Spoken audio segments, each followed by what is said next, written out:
either. Yeah, I'm really excited. And I feel like it's just been so inspiring to the outfits. I'm, into outfits. And I think Mike Gordon has been a little bit influenced in his Ken 4.0 right now. I'm feeling it. And maybe it's always been there and I just never noticed it before, but I didn't he's I looking didn't very know that you Ken-like were to me. into I didn't know that you were into outfits. Did that just No. recently start? Yeah, it No did. Was that idea. a recent I is that a have No, no yeah. idea. recent It's a recent development.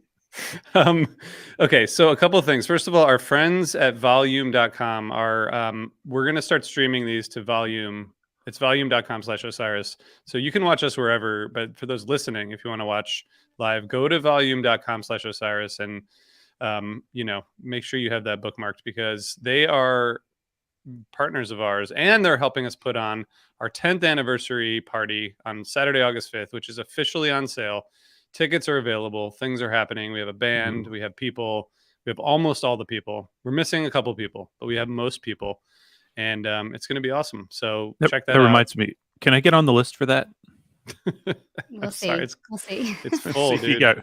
oh, damn. Well, yep. Well, all the other people already took all the spots. And I'm I'll put working a on my link in the show outfit. Don't notes. worry. Don't worry. I'm working on my Yeah. outfit. Actually, Will I was we supposed to. Yeah. will we be getting a reunion of the baby's mouth for the 10th anniversary party? Good question. I don't think so. I think that was a moment in time. You know what I mean? I do want to say, Brian, I was going to say this off camera, but now that we're on and we're recording, Megan and I Yeah. need shirts. Look at this. Look at this shirt that I have. This is the only HF Pod shirt I have. Can you send I us have some of the new none. ones? Yes, I can send you some of the new ones. I have them in my warehouse here. I'll send them this weekend. Perfect. Actually, you know Have what, your Brian? intern ship them out. I know it's hard. It's like complicated to do stuff, including going to the post office. I find it to be hard. But if you can do that and send as many as you can put in a package, then we will give some away at our event. Yeah, because clearly they're hot commodities. I mean, you I cannot get this shit. thought you were Even if leading can- into a stamps.com commercial or something, Yeah. RJ. I was like, ooh, new sponsor. Yeah. Exactly. Nope. Okay, so one other thing. This week, Megan and I on Wednesday, we're gonna be doing a live recap at the Ardmore Music Hall of the first night of the Man, and then our friend Cal Kehoe's band is gonna play, and there's gonna be shuttles to and from the Man from Ardmore. It's gonna be a really fun. It's gonna be a really fun afternoon. So that's at osirispod.com/Philly if you want to learn more about that. But back to an old stomping ground. Fish went. Star Lake. I mean, it is an old stomping ground, Jonathan, don't you think? Oh, yeah. They've been playing there since the 90s. It's been a while. They busted out the one and only Amarina there once upon a time, and really they could bring that back at any day. Would be great. One of the most committed and perfect one-off covers that we need back. But yes, they played there a bunch over the years. But is it true that they haven't played there since 2009? Or 2012? 2012? Yeah, math is not my department. So that's 2012, which that was a really, really fun show. That was during an excellent weekend of Fish. Cincinnati the night before was amazing. This show had a version of Light that if you have not listened to in some time, it has this very distinct calypso jam in the middle of it that is just incredibly hooked up, beautiful stuff. But yeah, this is always a venue that when they arrive there, it feels like, I don't know, like to someone like myself from the Midwest, Pittsburgh feels like the Northeast. I know this is incorrect, and I'm going to be shouted at by Northeasterners, but it feels that way whenever I think about the location. And it feels like the furthest that Fish would kind of go into, the late 80s, early 90s, as they did their kind of like tours around that part of the country when they would hit, small college towns and whatnot. So it has that feel of like being in Fish territory. Well, I mean, it's, you come out of New York and you go from Erie to Pittsburgh. There's a motel on the way there, and it's still within their early range. But it's a bittersweet motel, some might say. Yeah. I've only been to this. Night's going. I've only been to this venue once in '98, and it was the end of the tour, and they couldn't. Great show. A lot of people, it was great, but a lot of people went straight to Lemon Wheel from Virginia Beach, and there were no drugs at all. I couldn't get get pot in the parking lot. Did I ever Maybe tell that's you because of the about how I cops. got to Lemon Wheel nice and early? And man, what a Got all party the that pot. was. With lots of pot. Got all the pot. But this is not a show about pot. No, Not really, it's anyway. not. This is a show about fish. We had it's interesting. We were talking earlier in the text chain about flow, and I thought it was an interesting show in like the two sets to me are totally different in terms of flow and in terms of what they kind of brought. But first set, Party Time, AC/DC Bag, 46 Days, Birds of a Feather, Bouncin', Stash, Leaves, Maze, Sense and Subtle Sounds. Again, Brian, how many times we've actually done this before, haven't we? How many times Fish has played the same song back to back? I feel like we did that once, and it was like more than you would expect, but not that much. I can think of 3 examples in the post 1.0 world, which are Golgi Apparatus was played on 11/29/09 and then 12/2/09. Run Like an Antelope was played 6/20/2010 and then 6/22/2010, and then this version of Sense and All Sounds, it was started in Wilmington on 7/19 and played here on 7/21. I may be missing one or Although two they versions. really only repeated the intro, which should be tracked separately. That's very true. That's very true.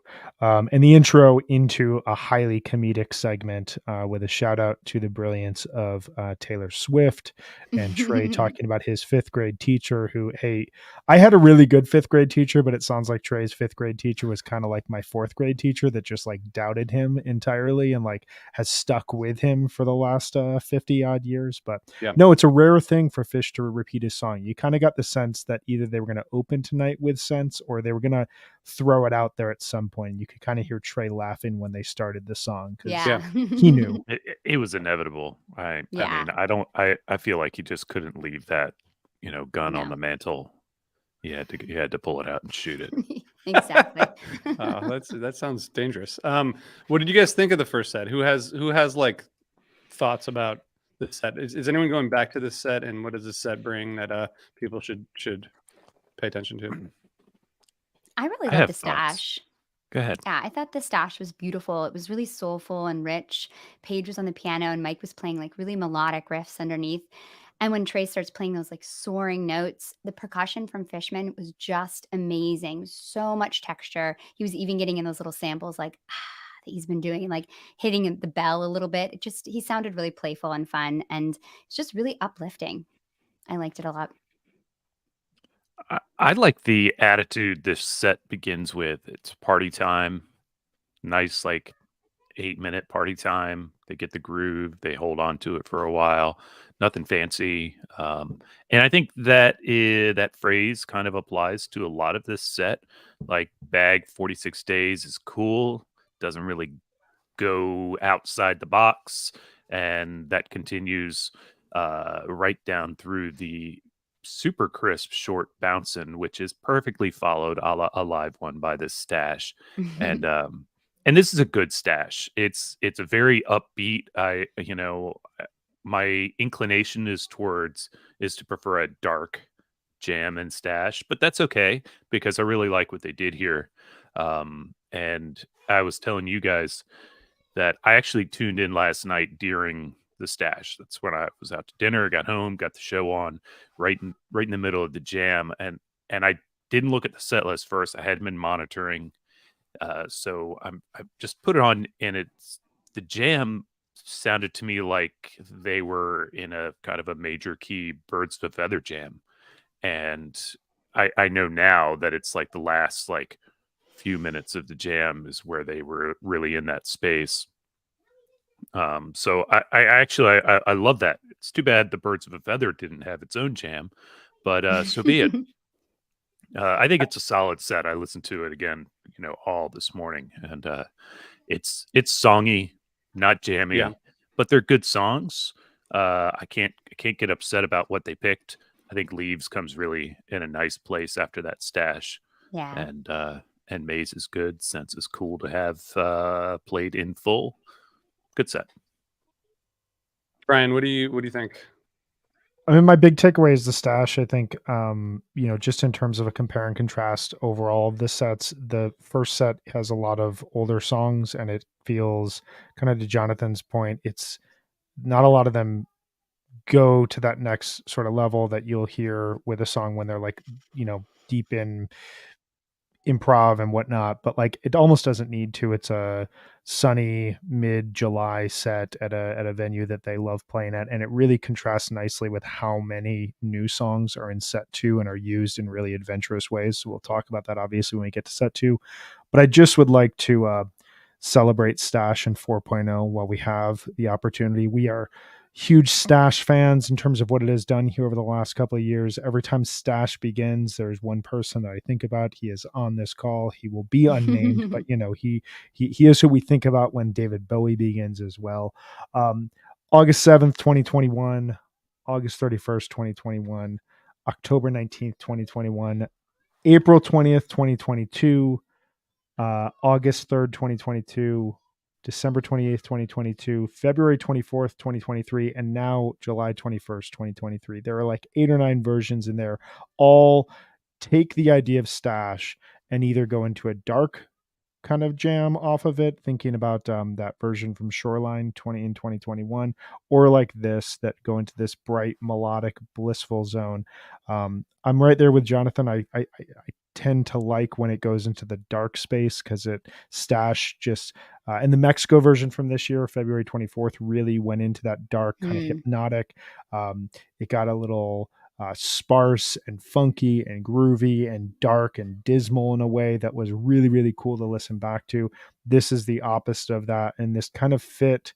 The light was really nice during the first set of the show, like the way that the sun was setting and was casting across the band. It just had that very beautiful, rich, like alpenglow to it, and it just the Stash just fit the vibe of it really, really nicely. So big highlight in set 1.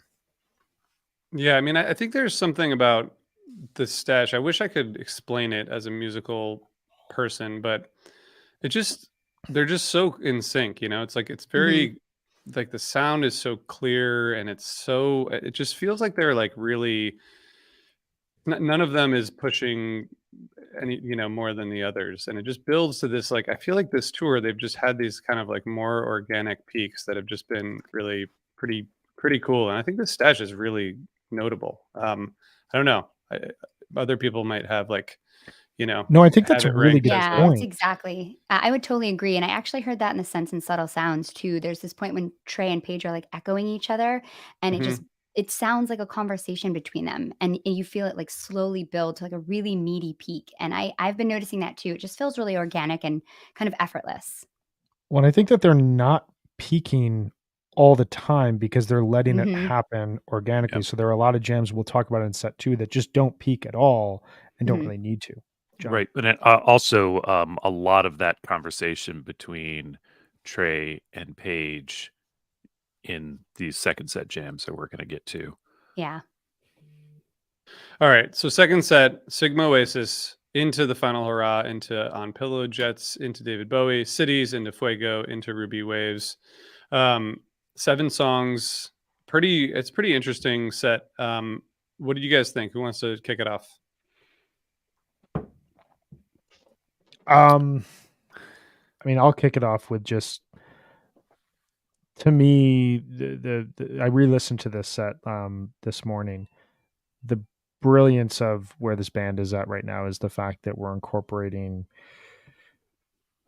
5 songs in a second set that were not written before they came back in 3.0, and they are not just being played straight. They are being played and allowed to breathe, and then they segue into each other or they fade into each other. And then you have right smack in the middle to one cover, but 2 extremely old Fish songs that were there when the band was playing in bars, and somehow it all kind of works around each other.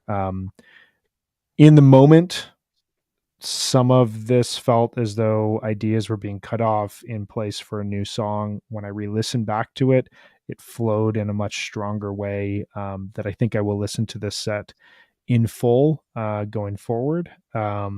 But I will definitely re-listen to that Sigma Oasis, into the final hurrah, into On Pillow Jet segment. that is some of my favorite music that has been made thus far this summer and this year for them. You know, I was really curious how you were going to take this set, and I'm glad that the second listen worked for you, because I was digging it last night, but I could see where, well, first of all, I read the internet. I got online last night, and I could see where some people might not have dug it in the same way. So I'll get back to that opening segment, which is really where the highlights, I think, are for me. But I want to talk about one of the things that I think really bothered some people that I really loved, which is the Cities into Fuego. So Cities is real short. And I know we all would love a 20-minute Cities. We love it when they just, let it all hang out and groove on that for a long time. And yeah, sure. But they didn't last night. And instead, they got past the song, got into a great groove. And Trey, I feel like pretty organically found something. He was like, oh, this to me feels like Fuego. And he starts playing the Fuego intro tones over the jam. Mike starts playing with him, recognizing that this is what we're doing, while the groove is still happening, courtesy of Fishman and Page, and then brings it down, looks to Fish, count it off, boom, Fuego. I thought it was great at the time. I was very excited about it. I was texting the group. I was like, are you hearing this? Because I thought that was really cool. And I thought that it was coming after a really great first half of this set. So Sigma Oasis has a great jam. Great jam. We're used to those. So we've seen Sigma Oasis jams, and this was one of them, and we like it. Final Hurrah had a jam. It's only 9 minutes, but it had a full-on Type 2 jam that was dark, weird, and awesome. Mm-hmm. Yeah, incredible. And then music. they land in On Pillow Jets, which is Fish has never played this song, and they jam that too, and it's even longer than Final Hurrah, and it was dark, weird, and awesome. Once again, these are three things that I love about Fish. When they can do those three things or various combinations of similar things, I'm all about it. That song is good. That jam was good. That was rad. And then they dropped into David Bowie, and you guys blew it by texting, ooh, ooh. And I was like, I'm hyperventilating. And we were all excited because of the way they had just been playing. We got our expectations too high. And they played what I listened to today, a decent David Bowie. We got 4 minutes of open improv. I checked the time. It was definitely, we were gone. We were gone. Yeah, bluesy. It was fun. It was blues rock, and it was conversational between Trey and Paige. Mm-hmm. While Mike Trey was laying out at first and listening, and then he started picking up on Paige's stuff, and then started following what Paige was doing and working against and opposed to and with that. And it was very cool. It was all very major key-ish. It was all very kind of upbeat and, rhythmic the whole time. No deep weird or anything, but yeah, pretty good. Okay, I'll shut up now. Except the Ruby Waves is actually really good, even though, again, not super deep. Big outro jam. Good set.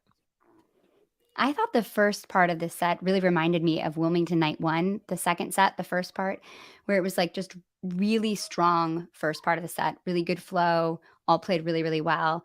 I was so excited to hear Pillow Jets because I'm loving the way that they're playing these debuts. Like they're learning a lot of songs. This is our 6th original song, right, that they've played on this tour.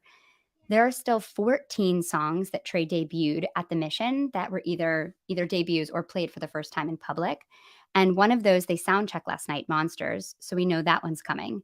So they learned a lot of songs. They've at least learned 7 songs, probably even more. So it's like so exciting to hear them playing these new songs and jamming them out right away. Like Oblivion Now is this like jam vehicle, and they seem so inspired by it. And I've been waiting to hear this debut, and I can't wait to hear it at MSG. I hope they save it for them because I really want to hear it again in there. I think it would just be incredible. And I love that this song has such an easy, kind of effortless feel. And so when the synths come in during the chorus, it's just so nice.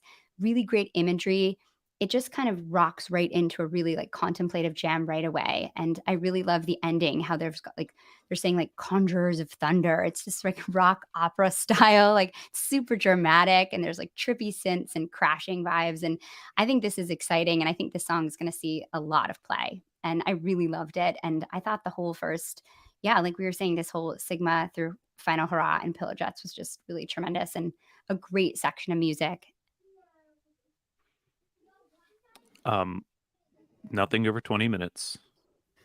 Yeah. I think I'm going to lose that bet. I think I I'm know. going to win that It seems bet. like we are. There's 5 jams in this show that are 12 to 17 minutes. I mean, I'm not complaining. I'm just speaking Yeah. strictly to the over 20-minute Optimists? bet. Speaking to you optimists. I'm just saying, there are some that are like 18 minutes and 50 seconds and 19 minutes. Yeah. I mean, it's just like, come on, guys. Wave of Hope being 1959 I know, from it Night seems- 2 in Wilmington feels like I Something feel like weird. is whoever's listening to doing the this. tracking in the truck is just having a laugh. It's But I like know when, that they like. I know that they care about kids' education. You know, that's what's so confusing about it. But wait, so It's this like is my when question for you.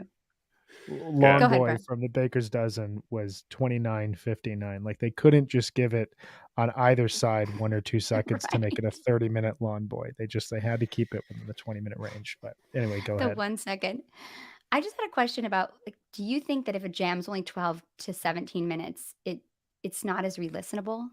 Like Brian, when you are making No. your charts, I don't think that's the do case. you think there's, do you notice that most of the songs that are higher up on your tiers are longer? Yeah, to a certain extent. I mean, this gets into a big conversation and turns this from a quick hit to a hit. So I apologize. I'll try to be as concise as possible. I think ultimately what I look for in my subjective way of taking, of listening to music and considering where I like it in accordance to others is I want a jam that feels like it is explored all possible terrain and feels very complete, feels like it reached a full musical idea. And for me, one of the jams that did that this year that is not even 12 minutes is the Chalk Dust Torture from Mexico. It's like 11 and a half minutes long, and they just leave chalk dust behind and they explore this open terrain, and it feels adventurous, it feels brand new. To me, a really quality jam never needs to go over 20 minutes. Where Fish often takes their music in a way that is really re-listenable to me and really adventurous and really exciting is when they tend to get in that terrain where 16 minutes have passed by and a new idea appears, and this new idea has nothing to do with the original song and may have nothing to do with any other music they've ever written or played, and they explore that. And that feels, for whatever the last 4 to 10 minutes, however long the jam goes, ends up feeling really exciting and really fresh. And so, yes, I tend to overweigh jams that go over 20 minutes because of that reason, because when they discover that new area, there's a lot to explore and a lot to re-listen to, but I don't think it necessarily needs to be. I think, I put the Sigma and Final Hurrah very high on my list almost immediately because there's just a ton to re-listen to, a ton to explore, a ton of new ideas happening in there. There's an excellent segue in there.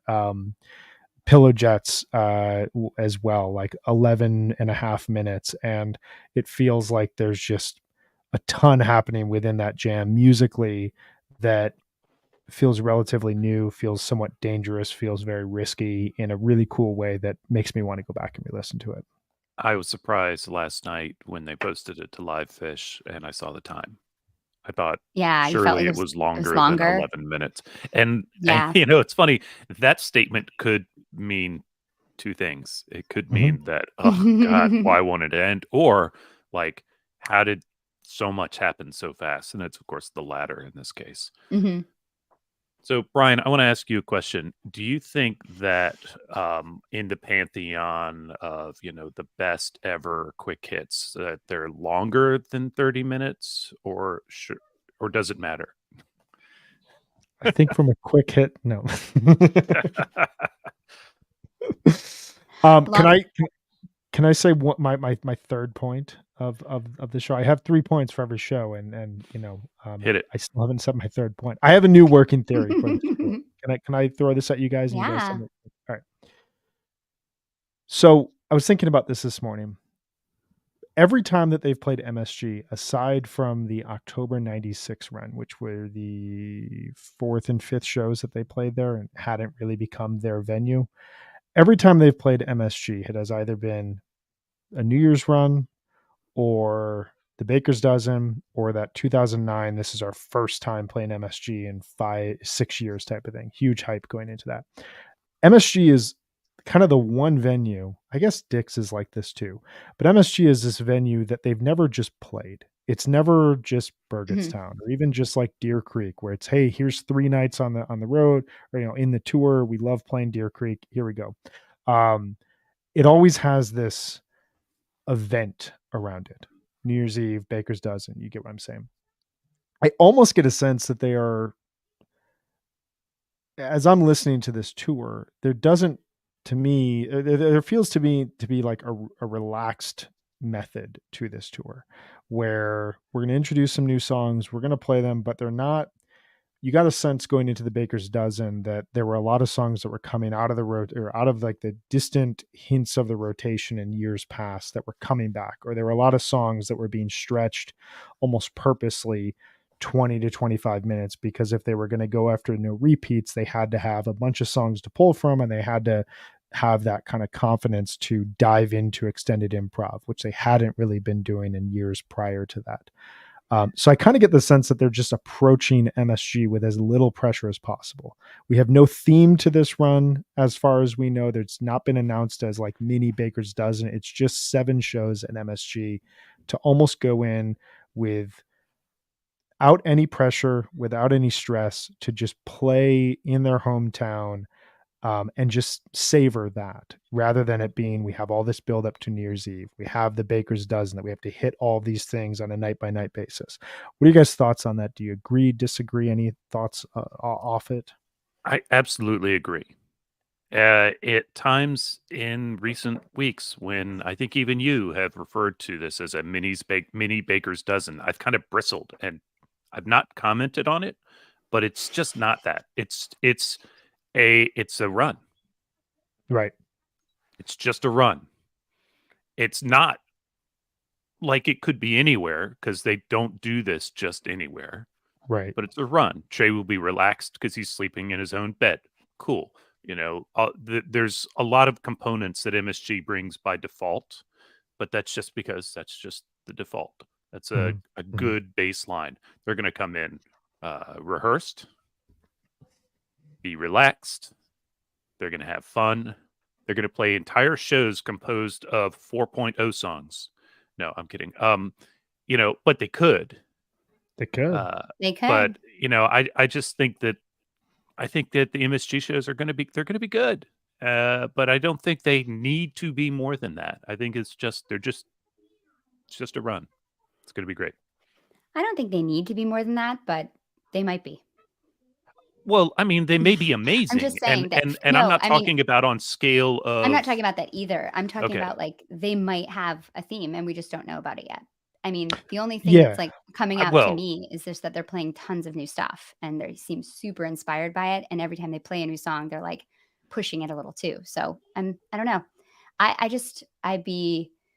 feel like it's unwise to say that we know that they're just going to be like chilling at MSG, we know regular shows. No, never trust. This is my second working theory of the tour. And that was a really good point. Honestly, I don't think they don't have to tell us anything. It doesn't matter. No. For us, we should be approaching it like it's just a run. They may have a whole thing up their sleeves. We don't know. Doesn't matter. It just struck me how, when I was thinking about it, that pretty much every MSG run has a thing to it. And they've never just come into MSG and just gone, here's some shows at MSG. It's because MSG is MSG. Like it is already elevated, but they've never just come in there and just played it. They always come in there and have to show up even more, and there's pressure to it. What do you think, RJ? Do you think it? Yeah, I think they're taking a different. I mean, it's not the anticipation isn't the same either. Like it's not the same kind of like. There's a few shows and then the main event. Yeah. It's just like Right. the middle of it's the middle of the tour, and I think that's great. It's the appetizer to dicks, I guess. Yeah. There you go. I think they're. Which will be just a run. I don't feel like there's any setup for any like anything really. It'd be kind of nice if there wasn't, and just just party every night, just have fun. Yeah, They're just shows. Yeah, Just shows, shows. some jams, and some. Which is honestly something I want people to remember sometimes. Like there was just so much negativity about the Wilmington run, and sometimes they're just fish shows and you're just going to go and have a really fucking good time, and it's not going to be a masterpiece and you're not going to be transformed, and I think that that's okay. Not every set list has a narrative. Not Yeah. every show will change your life. Doesn't make it a bad show. Yeah. I mean, And sometimes the shows that every someone MSG doesn't like, performance you has love, a and that's the theme. thing. Yeah. Like, I walked out of night 2 of Alpine last year, like legitimately a changed person. Like I had an experience of that show, and I've talked to people who are like, that is the most vanilla show that I've ever listened to. And like, I have reasons for loving that show and for loving the arc of that set list. I found maybe 2 other people who like that show as much as I do. Like Well, maybe. and Yeah. to have your back, but also for everybody out there who's had that experience of being like, that show was amazing, and other people go, huh? Right. No one can take that away from you. Yeah. That show exactly. amazed you, changed your life. That's your Just like they experience. can't That's take away yours. the Own that. disappointment I felt after night 3 of Alpine, which Yeah. we Let me are tell you how wrong actually you are. obligated to Exactly. include that show every time. But it's Well- like, it's so fun just to go to a fish show and have fun and not stress out about set lists. Yeah. And I feel like that's what I got to do in Wilmington. And I really appreciated it. And I love that there are people that can still do that too. Yeah. I mean, I don't. Maybe I one don't day know. you can teach me how not to stress out about set lists, because Okay. You I gotta have go. some ideas. Whatever I will think be, will be, my dude. Yeah, that's true. I do think if you're like going to MSG expecting something, then you're going to get the opposite. I mean, that's just Yeah. how it works with fish. Right. So So we're trying Yeah. to set everybody up to have an amazing time by Exactly. telling you that it doesn't matter at this point, and it's just a show. It's just a Yep. run Yeah. It's just a run. until it imagine happens. we would not have this advice if I hadn't introduced this last topic at 29 minutes. So to answer your question, Jonathan, yes, the 30+ minute quick hits are the best. I don't know. quick I hits. really Are the liked the one we best. did the other day that got in at like 29. That was pretty Anything good. that doesn't Did have you me listen? or Brian on Brian it was is there. definitely going to be shorter. it's a little shorter, but Yeah. but mostly we need to get Megan to Barbie. So It's true. I have You to go do. to Barbie soon. she's going. Everyone else, we got to get to their stuff. I have to go to a kid's birthday party. I'm sure everyone has things they have to do. I got a wine tasting later. Wow, you're Sounds so pretty awesome. fancy. That's awesome. This is That what happens sounds when you awesome. get old, I guess. We're doing potty training this weekend, so it is. Oh, wow. Look Ooh. out! That's different. It's That's gonna not be a fancy, but really fun. big weekend over here. Yeah, definitely not Good doing luck. that. Lots of naked Good luck. babies. Yeah. Lots of naked babies. All right. Good luck, everybody. See you soon. We'll be back tomorrow.